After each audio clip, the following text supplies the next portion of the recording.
বেরানোর আগে আমরা একটা দোয়া পড়ি, সেটা কি দোয়া বলেন তো?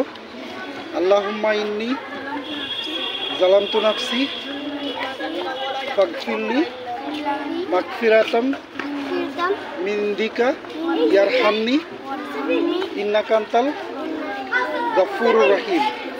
তাহলে এটার অর্থটা হলো, হে আল্লাহ, অর্থটা বলেন আমার সাথে, হে আল্লাহ, আমি আমার দেহ আত্মা নফসের উপর অনেক জুলুম করিয়াছি। আল্লাহুম্মা ইন্নী যালামতু নাফসি জুলমান কাসিরাও ফাগফিরলি মাগফিরাতান, অতএব আপনি আমাকে ক্ষমা করুন এবং আমার গুনাহ খাতা মাফ করে দিন।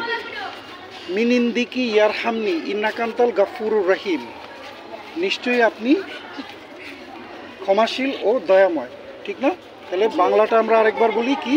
হে আল্লাহ, আগে আরবিটা বলি। হ্যাঁ, আল্লাহুম্মা ইন্নী বলেন, যালামতু নাফসি জুলমান কাসীরাও ফাগফিরলি মাগফিরাতান মিন ইনদিকি ইয়ারহামনি ইন্নাকা আনতাল গফুরুর রহিম। হে আল্লাহ, আমি আমার দেহ আত্মা নফসের উপর অনেক জুলুম করিয়াছি, দেহ আত্মা নফসের উপর অনেক জুলুম করিয়াছি, আর আপনি ছাড়া কেহ নাই, অতএব আপনি আমার গুনাহ খাতা মাফ করে দিন। আপনি তো দয়াময় এবং পাপ মর্জনাকারী। এটারই ইংলিশটা হলো, O Allah, I have been very unjust to myself, therefore forgive me with your forgiveness and have pardon upon me as you are the forgiver and merciful। ঠিক আছে?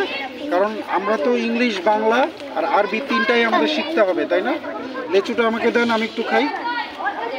ওই মুখেরটা দেন, মুখেরটা দেন। হ্যাঁ, আলহামদুলিল্লাহ।